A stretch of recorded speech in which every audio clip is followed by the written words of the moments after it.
Kalau dibiarkan terus di tengah masyarakat kita, nanti kemungkaran itu dianggap sebagai sebuah kebaikan. Sebagaimana kebaikan, kalau nggak pernah kita jelaskan kepada masyarakat, nanti dianggap aneh. Nahi mungkar itu juga ibadah. Mau ada orang mendengar apa tidak, itu bukan urusan kita. Ada yang bertanya kepada saya, Ustadz, apa manfaatnya antum menyampaikan tentang Coldplay?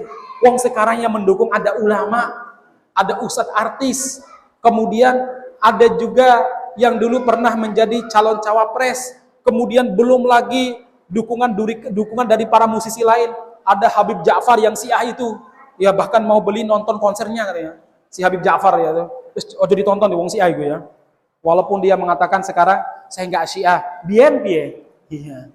Jejak digital dia itu belum terhapus, ada rekaman-rekaman dia membela Syiah, ada rekaman-rekamannya kalau dia itu memuji-muji Syiah. Dia malah pengen nonton konsernya. Dia terkenal sekarang Habib Ja'far itu. Ya, Habib terkenal. Ada yang bertanya kepada saya, Ustadz, apa manfaatnya antum menyampaikan tema ini di tengah semangatnya masyarakat untuk menghadiri konser Coldplay yang tiketnya itu paling murah berapa kemarin? Enggak, 600.000 seingat saya yang paling murah. Paling mahal 11 laris. Bapak jual konser kajian enggak? Jual kupon kajian ada enggak yang beli? Jarang mungkin. Ada sih. Yang penting ustadznya baik di tempat yang eksekutif mungkin seperti di hotel. Mungkin ada yang mau ya. Tapi nggak mungkin harganya 1 juta. Harga 50.000 adalah alhamdulillah itu ya. Yang beli itu. Ya kan pengajian. Loh ini harganya paling murah 11 juta loh. Baik, kembali disampaikan jemaah sekalian. Ada yang mengatakan, Ustadz apa ada manfaatnya? Anda menyampaikan bla bla bla sampai berbusa-busa. Saya buat TikTok terkait masalah video TikTok terkait masalah ini. Itu satu TikToknya dalam waktu sehari langsung 5.000 nonton. Satunya sampai terakhir tadi saya update hampir 14.000. Wah komentarnya pedas-pedas sampai saya nggak mau baca. Ya, dasar Ustadz koplak gitu ya. Diam aja loh, nggak usah mikir macam-macam. Ya, itu cuma ada yang di negara khilafah, ya, macam-macam pokoknya. Ketika saya sampaikan itu, saya bilang begini kepada teman-teman. Apa ada manfaatnya? Begini jemaah sekalian.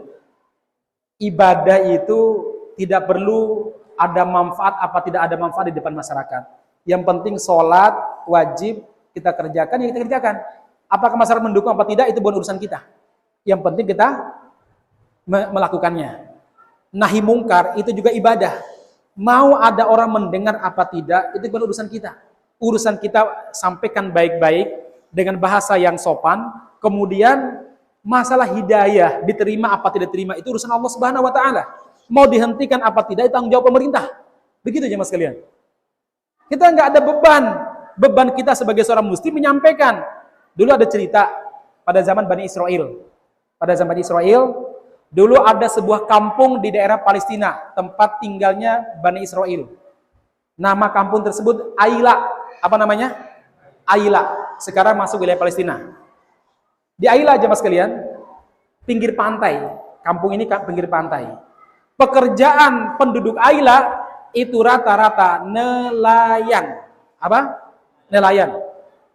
Cuma mereka ini punya perjanjian dengan Allah Subhanahu wa taala yang disebutkan dalam Taurat, kalau hari Sabtu tidak boleh untuk apa-apa, fokus ibadah. Tidak boleh nelayan, tidak boleh bertani, fokus ibadah hari Sabtu. Karena orang Yahudi memilih hari Sabtu, orang Nasrani memilih hari Minggu, sementara umat Islam memilih hari apa? Hari Jumat. Tapi alhamdulillahnya kita Jumat pagi masih bisa kerja, habis Jumat masih bisa makan-makan, kerja ya. Kan begitu. Saking semangatnya kerja sampai sholat Jumat untuk ya. Assalamualaikum kata khotib langsung khusyuk. Ya. Qomat baru kaget gitu ya. Makanya saya kalau khutbah Jumat itu ya kayak gini gaya saya, maksudnya keras ya. Sehingga biar jamaahnya bangun, dan memang itu sunnah Nabi. Khutbah Jumat dengan suara keras seharusnya. Dan alhamdulillah saya itu kalau setiap Jumat jarang ngantuk, bahkan nggak pernah. Khotib terus soalnya. Tapi saya kalau ngisi, saya suara keras, tak pegang gini mic-nya biasanya. Jadi kalau kalian lihat ada yang ngantuk tuh, tak langsung gitu ya. Tangi biasanya. Jemaah sekalian yang benar-benar dirahmati Subhanahu wa taala, penduduk Aila ini hari Sabtu tidak nelayan. Bertahun-tahun mereka seperti itu, akhirnya lama-kelamaan ikan itu semacam ada instingnya. Apa instingnya? Nek hari Sabtu nggak ada yang nangkap. Akhirnya ikan-ikan di hari Sabtu berenang ke pinggir pantai jemaah sekalian, kayak nantang, iki lo aku gitu ya. Sementara Bani Israel cuma lihat doang, nggak bisa apa-apa. Bahkan ikan-ikan yang mahal, yang enak, itu hari Sabtu itu ada di pinggir pantai. Kalau hari lain jauh ke dalam sana untuk mendapatkannya, harus bertaruh nyawa. Wah, mereka bingung nih, gimana ya? Eman-eman kata mereka. Lantas apa yang mereka lakukan? Mereka mensiasati syariat. Jadi Jumat sore mereka pasang jala atau pasang perangkap ikan. Jumat sorenya. Nah, kan hari Sabtu yang nggak boleh. Jadi Jumat sore sebelum maghrib, karena maghrib itu perpindahan hari kan maghrib. Nah, nanti Sabtu malam atau Ahad pagi baru mereka ambil. Wah, pinter nih mereka nih ya. Mensiasati syariat ya. Ya, jadi kalau hari ini ada orang yang mensiasati syariat itu ya mirip-mirip mereka lah ya. Orang Yahudi itu ya. Akhirnya jemaah sekalian diingatkan oleh para ulama yang masih serius, jangan kalian berdosa nanti diadab sama Allah Subhanahu wa taala. Oh, mayang eyel, wes enggak usah urusan kami. Kami ya kami, kamu ya kamu ya. Jangan urus diri sendiri. Kan biasa begitu orang-orang itu ya. Ya. Ma'asyiral muslimin yang mudah-mudahan dirahmati Allah Subhanahu wa taala, singkat cerita karena terjadi perbedaan, perkampungan Aila dibelah dua. Separuh mereka yang memancing dengan jala tadi, menjebak ikan pada hari Jumat sorenya, sementara yang kampung sebelah yang tidak mau, yang serius beribadah. Tapi yang kampung sebelah ini masih neriakin dari balik tembok, dibuat temboknya Mas Kelly. Kalau hari ini negara Israel itu punya tembok, nenek moyang mereka udah buat tembok kayak gitu dulu ya. Neriakin, Mas, ojo mancing hari Sabtu. Mas, jangan pasang jala Jumat sore, nanti disiksa sama Allah. Terus bertahun-tahun diingatkan. Akhirnya ada orang-orang tanya begini kepada para ulamanya, lima ta'iduna qaumanillahu muhlikuhum au mu'adzibuhum adaban syadida. Ya, dalam surat Al-An'am seingat saya itu ya. Kenapa kalian memberi peringatan, menasehati orang-orang yang Allah akan menyiksa mereka, Allah akan menghancurkan mereka. Enggak ada manfaatnya Anda beri peringatan. Ya, toh mereka juga budak, enggak dengerin. Bahkan mungkin omongan Anda dianggap sebagai apa namanya? Suara angin lalu atau anjing menggonggong, mereka tetap berjalan jemaah sekalian. Nah, apa kata ulama-ulama ini? Qalu ma'dziratan ila rabbikum.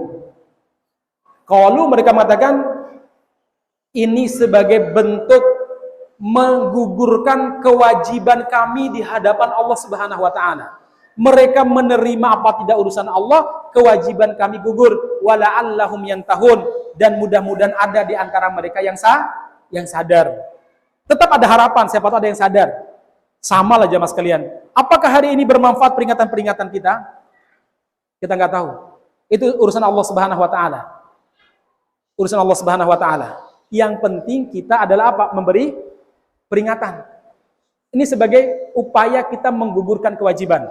Ma'asyiral muslimin yang mudah-mudahan dirahmati Allah Subhanahu wa taala. Kemungkaran kalau dibiarkan terus di tengah masyarakat kita, nanti kemungkaran itu dianggap sebagai sebuah kebaikan. Sebagaimana kebaikan, kalau nggak pernah kita jelaskan kepada masyarakat, nanti dianggap aneh. Ibarat hari inilah, kalau kita bilang bahwa joget-joget itu haram, apa iya toh? Padahal joget-joget yang jilbaban. Kenapa? Karena jarang para ulama menyentuh materi-materi seperti ini. Kita mengatakan bahwa nyanyian seperti itu bisa merusak. Apa iya toh? Kita mengatakan bahwa pacaran itu haram, itu kan ta'aruf malah dibilang gitu misalkan.